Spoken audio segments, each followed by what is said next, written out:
और अब आइए आज का एजेंडा में अगली खबर की ओर आपको ले चलते हैं। बता दें कि प्रदेश में होने वाले योगी कैबिनेट की बैठक से जुड़ी हमारी यह खबर है। दरअसल प्रदेश की योगी सरकार आज प्रदेश के विकास से जुड़े कई जो बड़े फैसले हैं उन पर मुहर लगाने जा रही है और इसके लिए आज मुख्यमंत्री योगी आदित्यनाथ की अध्यक्षता में सीएम आवास पर कैबिनेट की बैठक बुलाई गई है। सीएम योगी की अध्यक्षता में होने वाली इस बैठक में कई जो अहम प्रस्ताव हैं उनके चर्चा होने की उम्मीद की जा रही है और सबसे जो ज्यादा जो नजर है वो 2 एक्सप्रेसवे परियोजनाओं पर रहेगी, जिनमें सबसे पहला प्रयागराज से सोनभद्र तक 330 किलोमीटर जो लंबा एक्सप्रेसवे है उस पर होगी और दूसरा 117 किलोमीटर लंबा विंध्य पूर्वांचल लिंक एक्सप्रेसवे को मंजूरी मिलने की संभावना जताई जा रही है।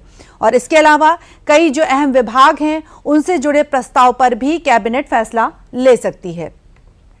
तो साथ ही बता दें कि किन प्रस्तावों पर मुहर लगने की जो संभावना है वो जताई जा रही है। तो योगी कैबिनेट की जो अहम बैठक है उनमें किन प्रस्तावों पर मुहर लगने की संभावना है वो भी हम आपको बताते चलें कि किन प्रस्तावों पर मुहर लग सकती है। बैठक में 2 नए एक्सप्रेसवे परियोजनाओं पर मुहर लग सकती है, पहली, और दूसरी प्रयागराज में से सोनभद्र तक 330 किलोमीटर लंबे एक्सप्रेसवे को भी मंजूरी मिल सकती है। साथ ही 117 किलोमीटर लंबे विंध्य पूर्वांचल लिंक एक्सप्रेसवे को मंजूरी मिलने की संभावना जताई जा रही है। वाराणसी में 500 क्षमता वाले मुख्यमंत्री श्रमजीवी महिला छात्रावास के लिए निःशुल्क भूमि भी आवंटित की जा सकती है। महिला कल्याण विभाग की अलिपिकीय कर्मचारी सेवा नियमावली 1998 में संशोधन पर भी चर्चा जारी हो सकती है। यूपी आउटसोर्स सेवा नियम को 20 करोड़ का ब्याज मुक्त ऋण भी मिल सकता है। यूपी राज्यपाल सचिवालय एवं घरेलू सेवा नियमावली 2026 को मंजूरी मिल सकती है। साथ ही वाराणसी के वसंत महिला महाविद्यालय में छात्रावास निर्माण को भी मंजूरी दी जा सकती है। फिल्म कृष्णावतारम को टैक्स फ्री करने का प्रस्ताव भी पारित है। यूपी रोडवेज के लिए 400 करोड़ की नई जो इलेक्ट्रिक बस है उसकी खरीद नीति भी इसमें शामिल है। कानपुर नगर में उप निबंधक कार्यालय के नए भवन के लिए भी भूमि उपलब्ध कराना इसमें शामिल है। साथ ही यूपी सहकारी ग्राम विकास बैंक को नाबार्ड से 650 करोड़ तक ऋण भी शामिल है। इसमें 1500 करोड़ की सरकारी गारंटी का भी प्रस्ताव शामिल है आज की कैबिनेट बैठक में। और अधिक जानकारी ले लेते हैं, हमारे साथ जुड़े हमारे सहयोगी रामेंद्र सिंह जी। रामेंद्र, स्वागत है आपका। रामेंद्र, बताएं कि मुख्यमंत्री योगी आदित्यनाथ की अध्यक्षता में चल रही कैबिनेट बैठक में किन किन प्रस्तावों पर जो मुहर है वो लगने की संभावना है, और इनमें से विंध्य एक्सप्रेस की बात करें तो उसका क्या कुछ जो महत्व है वो देखा जा सकता है। लेकिन यदि अगर विंध्य एक्सप्रेस की बात करें कि प्रयागराज से जो सोनभद्र यानी छत्तीसगढ़ का हिस्सा जोड़ेगा जाके, आप सारण का जो बड़ा शरीर के बड़े पदार्थ हैं वो इसी क्षेत्र से उत्तर प्रदेश में आते हैं। कोयला हो, अब्रक हो, तांबा हो, तमाम इंडस्ट्रीज के सामान आते हैं। कोयला तो बहुत महत्वपूर्ण है, वो भट्ठों से लेकर इंडस्ट्री चलाने का के लिए काम आता है। दूसरा, उस क्षेत्र में जितनी विद्युत की बड़ी इकाइयां हैं वो लगी हुई सोनभद्र के, तो अगर वो उत्तर प्रदेश से लिंक होता है तो आवाजाही बेहतर होगी, सुगम होगी और जो माल भाड़ा है वो कम होगा। तो ये महत्वपूर्ण। दूसरा, उनको ये लगेगा जो उस क्षेत्र के रहने वाले हैं कि हमको भी सरकार ने हमारी सुनी और हम तक पहुंच बनाई। बाकी जो बाकी चीजें हैं उसके अलावा एक्सप्रेस से जाने से बहुत सारी चीजें बढ़ती हैं। आदिवासी क्षेत्र उधर रहता है, पहले नेशनल मूवमेंट चलता था सोनभद्र के इलाकों में, उसको धीरे धीरे खत्म किया। तो विकास के साथ जैसे जुड़ेंगे लोग तो वो श्रम भी काम आएगा और वो बाकी चीजें भी काम आएंगी। विंध्य से पूर्वांचल एक्सप्रेस को कनेक्ट करने की बात हो रही कि अगर विंध्य से पूर्वांचल एक्सप्रेस पे कनेक्ट हो जाएगा तो सोनभद्र से आने वाला आदमी अगर वो गोरखपुर जाना चाहता है, देवरिया जाना चाहता है तो कनेक्टिविटी बेहतर हो जाएगी।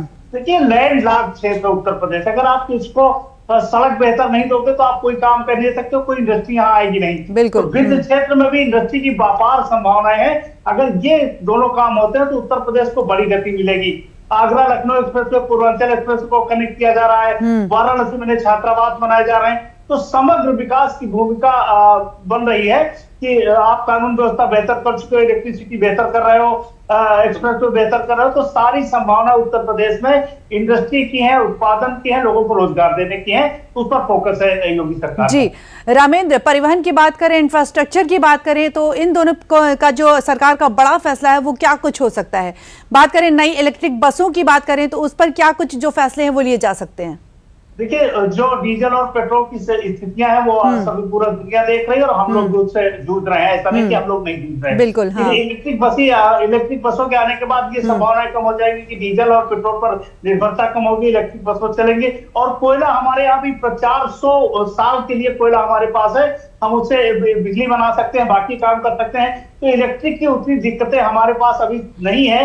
बाकी आगे जैसे जैसे प्रगति होगी तो कुछ और संसाधनों से भी बिजली बनने लगेगी, जिस तरह तमाम और चीजें आ रही हैं। तो अभी क्या है कि इलेक्ट्रिक बसों के आने से हमारी निर्भरता डीजल पेट्रोल पर कम होगी और जो स्वच्छ यातायात है वो शहरों में उपलब्ध होगा, पर्यावरण को नुकसान नहीं होगा। तो उस पर काम किया जा रहा है। 200 ई बसों को हरी झंडी दे सकती है योगी सरकार। जी रामेंद्र, महिलाओं की बात करें तो महिलाओं के कल्याण की बात करें, सामाजिक विकास की बात करें तो कैबिनेट बैठक में इसको लेकर कौन कौन से जो महत्वपूर्ण प्रस्ताव हैं वो रखे जा सकते हैं? दीदी, पूरी सरकार केंद्र से लेकर प्रदेश तक महिलाओं के लिए ही। अगर आप देखिए ना, बिल्कुल, जितने नियम कानून बनाए गए हैं सब महिलाओं के लिए दिया गया कि पीछे नहीं चलना महिलाओं को, अब बराबर चलना है। तो महिला छात्रावास बनाए जा रहे हैं, उनकी शिक्षा की बात की जा रही है, उनकी चिकित्सा की बात की जा रही, उनके भरण पोषण की बात की जा रही, उनको तमाम नौकरियों में आरक्षण देने की बात की जा रही है। अगर आरक्षण का बिल केंद्र सरकार ले आती तो महिलाओं के लिए दोनों सरकार प्रतिबद्ध है कि महिलाएं घर के लिए केवल नहीं बनी कि घर में रहे, वो अपनी क्षमता का उपयोग करे देश के लिए, परिवार के लिए, देश के लिए। तो वो आधी आबादी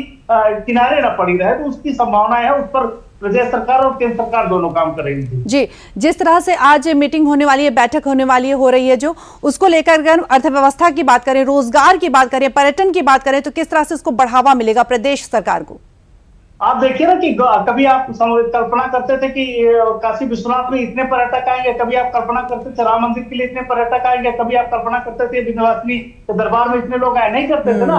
अभी हमारा इको टूरिज्म जो नेपाल का बॉर्डर, पूरा इको टूरिज्म के लिए बेहतर स्थिति है कि सर्दी में लोग वहां जाए। जब आप कनेक्टिविटी, कानून व्यवस्था बेहतर दोगे, बाकी सुविधाएं दोगे, तो आपको ये इंफ्रास्ट्रक्चर काम आएगा। तो योगी सरकार उस पर लगी कि जहाँ रोजगार के नए अवसर पैदा हो, अगर पर्यटक आता है वहां पैसा फेंकता है तो सबको कुछ ना कुछ मिलता है। तो अगर ये इंफ्रास्ट्रक्चर डेवलप होता है तो पर्यटन, रोजगार, तमाम संभावनाएं बढ़ती थी। तो कहीं ना कहीं रमेंद्र, कहा जा सकता है कि यूपी के विकास से जुड़े जो कई फैसले हैं उन पर मुहर लगने की उम्मीद जताई जा सकती है। बहुत बहुत धन्यवाद तमाम जानकारियां देने के लिए।